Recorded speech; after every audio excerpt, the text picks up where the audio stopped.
Di sepanjang 1817, roda pertempuran terus berputar.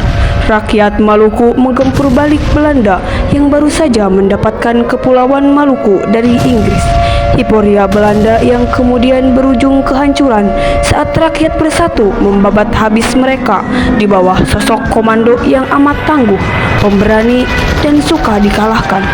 Bukan perkara mudah bagi Belanda untuk menyingkirkan orang yang telah membuat pokji besar.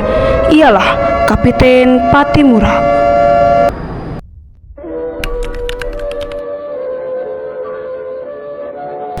Thomas Matulesi alias Pattimura lahir pada tanggal 8 Juni 1783 Wiharia, Pulau Saparua, Maluku. Pattimura tumbuh ketika Kepulauan Maluku mengalami masa peralihan penguasaan dari Belanda ke Inggris sejak tahun 1798 kala Inggris mulai berkuasa.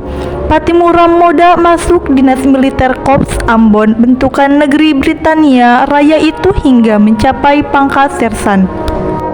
13 Agustus 1814, Inggris dan Belanda menyepakati Traktat London yang berisi bahwa Inggris harus mengembalikan wilayahnya di Nusantara yang semula hak milik Belanda, termasuk Kepulauan Maluku.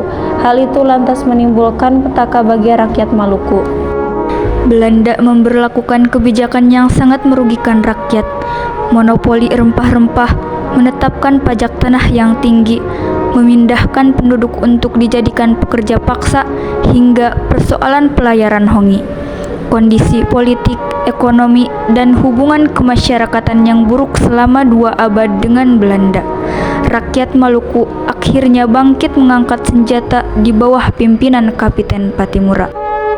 Sebagai pemimpin, dia berhasil mengkoordinir raja-raja patih melaksanakan kegiatan pemerintahan, memimpin rakyat, mengatur pendidikan, menyediakan pangan, dan membangun benteng-benteng pertahanan. Serangan pun dimulai pada 16 Mei 1817.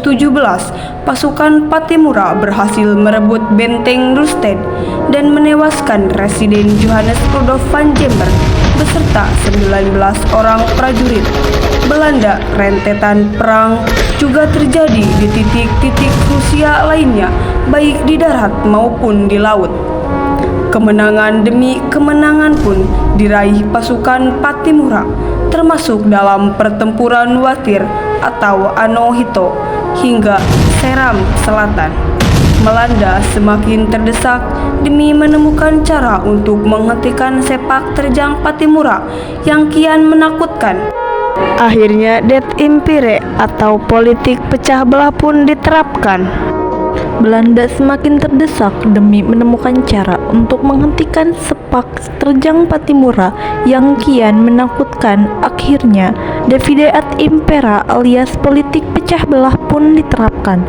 Belanda berhasil mempengaruhi tokoh-tokoh rakyat yang dirasa tidak suka kepada Pattimura, termasuk Fatih Alkohol dan Domingus Thomas Tuanakota.